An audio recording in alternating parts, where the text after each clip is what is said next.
Well, welcome back. Here with Michael, the sea captain. Tony, that's right, the reluctant professor. And just a reminder, folks, we're having a conversation today like we always do, unscripted. We've gone off the rails before and we're going to do it again. Why don't you stick along too, because this is a conversation between friends and even some friends that we don't know yet. And you're right, absolutely, Tony. And as often happens, our conversation revolves around that something happened to us that might bring a point to our continued larger conversation. Yeah, exactly. And here I'm remembering last week, and man, I was so proud of you. God. So here in the cruising community, a lot of us carry around instruments that we quietly play on the boat, not for anybody else. Exactly. And Tony's pretty good with the guitar. He's got a pretty good voice, but he's kept it to himself. But last week he did an open mic night, and before we went off, we were talking about what his emotions were. What were you feeling, man? Oh man, I was going to puke. I was so scared, and I was afraid.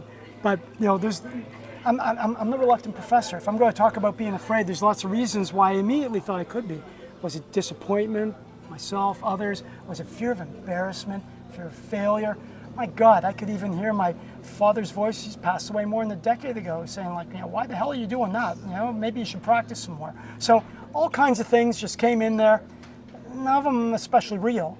And dude, I'm right there with you because not long before you, a couple years ago, as I was here, I did my very first open mic night, and I guarantee you, I've jumped off of airplanes, jumped out of helicopters, Exactly. Just done weird, dove to bone-crushing depths. Nothing scared me more than getting up on that stage and with a microphone in front of my face and 20 people staring at me. 20 it people scared the living daylights out of me. Yep. So let's go back and let's talk about just the bigger thing of fear. Sure. Well, as you know, Michael, as you know too probably, I come from an existentialist background. That was the first hardcore philosophy that I wrote in, I thought about. And existentialists, they're pretty clear about there's one big fear and then a whole bunch of other crap that surrounds it. And that one big fear is the fear of non-existence. The rest of us say death. Yeah. And really everything emanates from that. The existentialists say, you know what? You get afraid of death because everyone's afraid of death, and then you start acting irrationally, and then you start getting all twisted up, and then all of a sudden you've got anxiety about everything. You can't even figure out why you might choose to live or die because you're so twisted up about the non-existence thing. But really what the core of it is fear of death is rational, but all the knock-on stuff is irrational. What do you know? Come on, man. And now, as philosophers, Yes. I think the only other person other than philosophers that can get away with using that word, that irrational, or mathematicians maybe. Yeah. So how many times have you been in a conversation or an argument with your wife or anybody else, and you said, well, that's just irrational? Wow. And what was your response? Oh my God, the shields go up. Everyone gets a little bit tough, and they start giving to me like you. So No. You and I can say irrational because we have sense between us, a shared sense of it, but we can't really get away with that. All right, so in a Stoic sense, Yes. really, nobody can tell you what is irrational to you. So true. But so true. if I take back and we, as we were just evaluating all those things that went through our minds, is I can define irrationality for myself. Right. But woe be unto me if I put that on anybody else. True enough. So I think we can start to try to change the language a little bit to make it more not just palatable to other people, but maybe be a bit more accurate. So you've gotten the advice, and I have too, and I'm certain millions. We don't have millions of subscribers yet, but if you subscribe, we could get there. I think we might be more comfortable saying an emotional response rather than an irrational one. Sure. And then that returns us, of course, to Stoicism. And then we can start peeling that back. Yeah, you got it. So for instance, at the open mic stuff, what's going human beings fear a lot of things, but I got to tell you, embarrassment or shame are right up there. Some might even argue that's even bigger than death. The existentialists might not agree, but yeah. So fear of shame. Now, fear of embarrassment. But really, in an open mic setting, you can have a great performance or a poor performance. But really, the taking on of the embarrassment or the shame, that's really up to, in my case, me, or in your case, you. So that means it's not really someone laying that on us, it's really us laying it on ourselves. Of course. And As it should be. yeah, yeah. As it should be, so that we can peel that back. Exactly, exactly. So, the Stoics would tell us if we're having that kind of emotional response, that bears a little bit of scrutiny, some reflection, and then out of that, maybe a desire not to take on that necessarily. So now we come to that emotion of Yes. regret. What is tougher? The fear of doing the thing that my heart wants to do. Yes. Play in a band, sing a song, Exactly. write a poem, publish Exactly. a poem. My daughter, standing in front of the classroom trying something new. Exactly. Whatever. Sail across the ocean. Yeah. The fear of doing that weighed against the regret of not doing that. So regret, name a philosopher. I can't name one that hasn't broached something that looks like regret. All of them. Of course, it's packaged differently in different ways. Nietzsche just basically said, regret's bad, damn it. You're ignoring your birthright as a magnificent human being. He didn't use those words, but that's what he was getting at. I've been working with regret a little bit myself. Personally and professionally, I've been trying to write a philosophy of regret for about 10 years, and I'm not quite there yet. So I won't say stay tuned, because I don't know if I'm going to live long enough to get it done. That's why we have conversations. But for your consideration, Michael, I think actual regret is when you had the chance to do something that you really wanted to do, and you chose not to. Right. So and how long is that? So, and I probably you like me. Yep. I mean, I can look back on my 62 years. Yep. All the way back to when I was a cognizant child. Yeah. Absolutely. And I can review some of my choices Yes. that I didn't do, and those regrets are easy to carry. Yes, they are. So my take on it is, if we keep regret to what you had an opportunity to do and you chose not to, even though you wanted to, first off, for many of us, most of us, that may not be a huge long laundry list. It may be a few key ones. We may wish things turned out differently than they did, but that's a wish. That's not regret. All right, now, now, I'm going to bring everything back to the circle. Yeah. Okay, so now, how do we look at the fear of doing a thing, and the fear of regretting that thing, not doing that thing? So the way I would suggest we do it, and the way that I would suggest that maybe if the Stoics were really focused on regret specifically, But they weren't. But that's okay. Really, you got to evaluate the pain of that which you could have done that you wanted to do and didn't do, versus the pain of not trying in the first place. So you want to do something, you give it a try, it doesn't work out quite as well as you thought. You wanted to do something, and you had the chance, it was right there staring in your face. So the problem we've got here is that in one case, you're afraid about what happens if you give it a go. In the other case, you're never going to get to know that.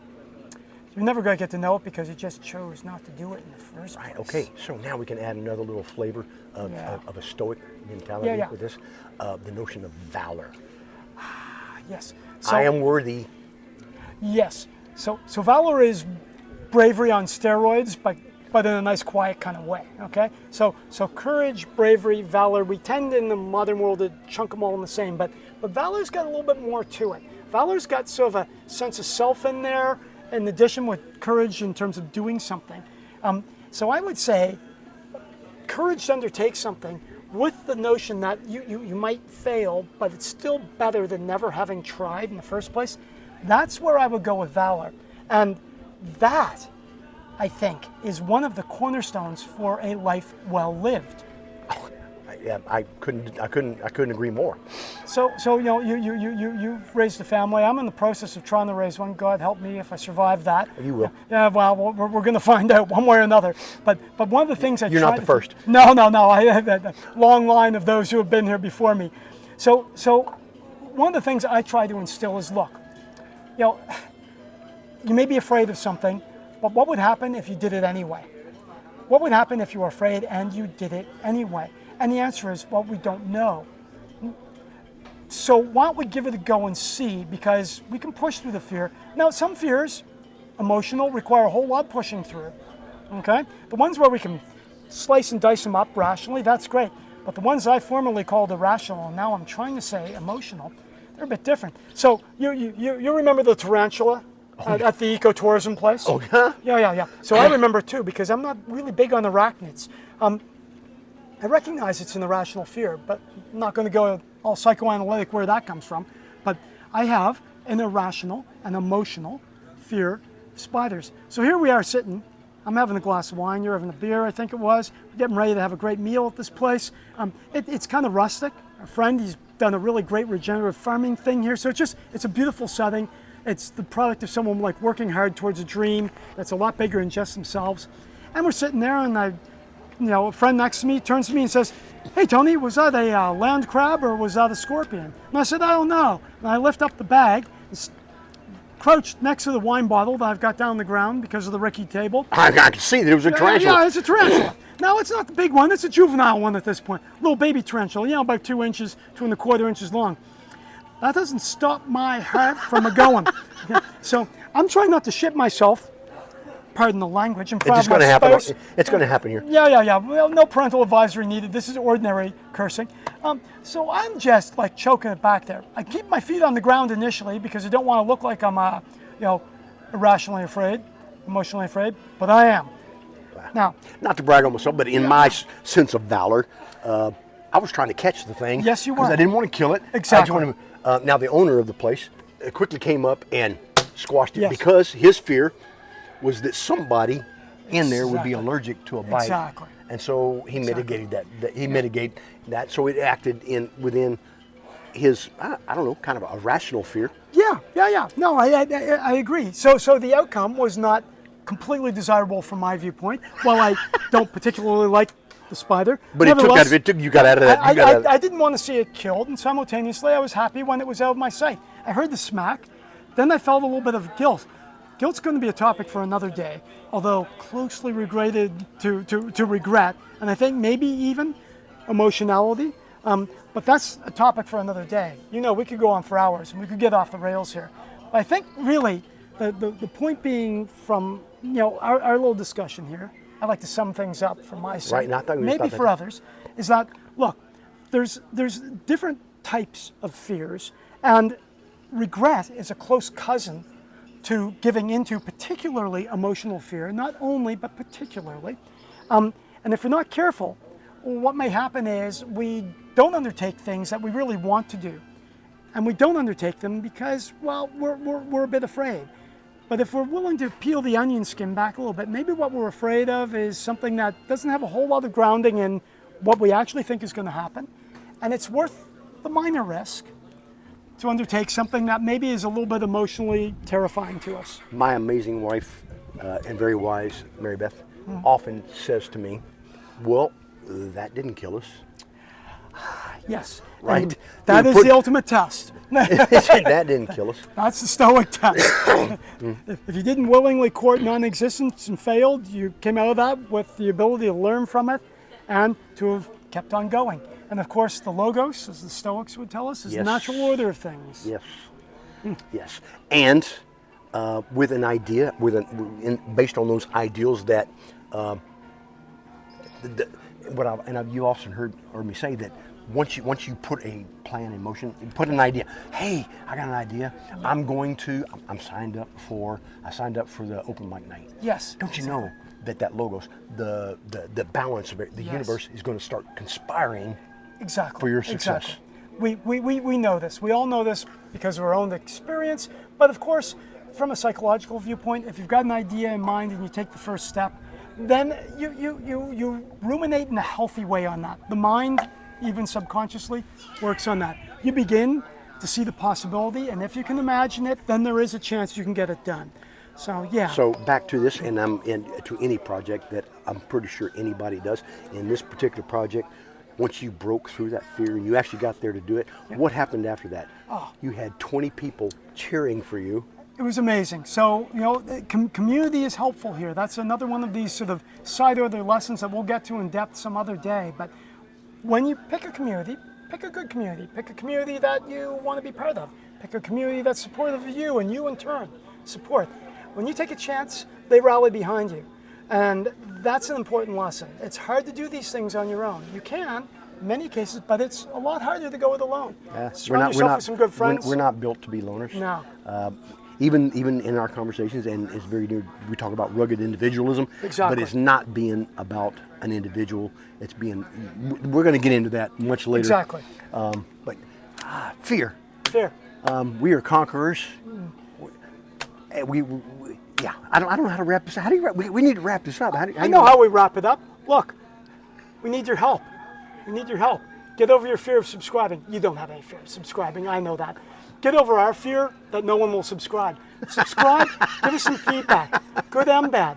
We respond to this sort of stuff, and more to the point, we want you part of the dialogue. We're having a great conversation. We'd love to pull you in. There's lots of ways to do that.